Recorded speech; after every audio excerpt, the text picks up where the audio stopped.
Salut les amis, je vais vous inviter à utiliser aujourd'hui le logiciel, le pad à dessin. Et tu vois que je choisis mon papier, je fais le papier quadrillé. Car aujourd'hui, nous allons explorer la symétrie. Alors, ça sera une révision pour la majorité des élèves.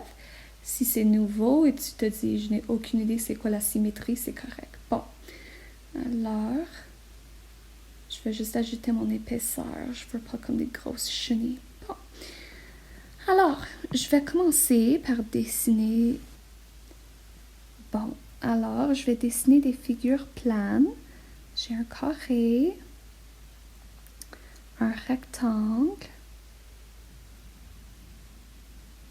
et finalement un petit triangle. Alors, effectivement, on révise la maternelle aujourd'hui avec nos figures planes. Bon, alors, un axe de symétrie divise une figure en deux parties congruentes. Oups, grosse chenille. Ok, je vais changer mon épaisseur ici. Et je recommence. Alors, si je me dis que mon axe de symétrie se place ici, est-ce que mes deux côtés sont congruents? Est-ce qu'ils sont pareils? Pas du tout. Alors, où est-ce que je devrais mettre mon axe? Oui, au milieu. De cette façon, les deux parties sont congruentes. Ce sont identiques. Yay! Et certaines figures ont plus d'un axe de symétrie. Alors ici, j'ai fait deux axes, mais j'aurais pu faire des axes diagonales aussi. Le rectangle, il y en a un. Oh, j'essaie de changer mon zoom.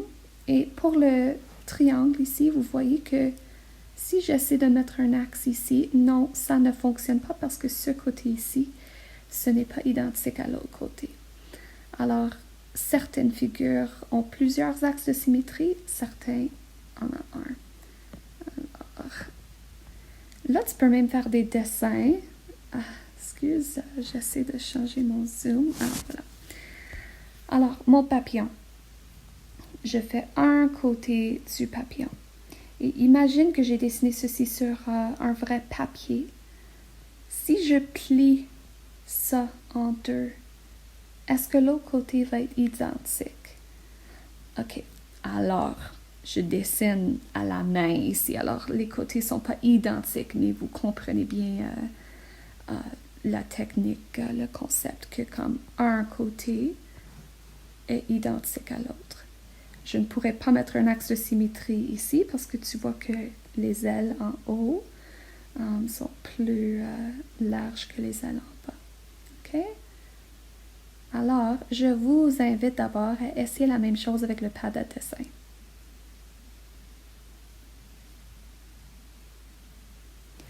OK?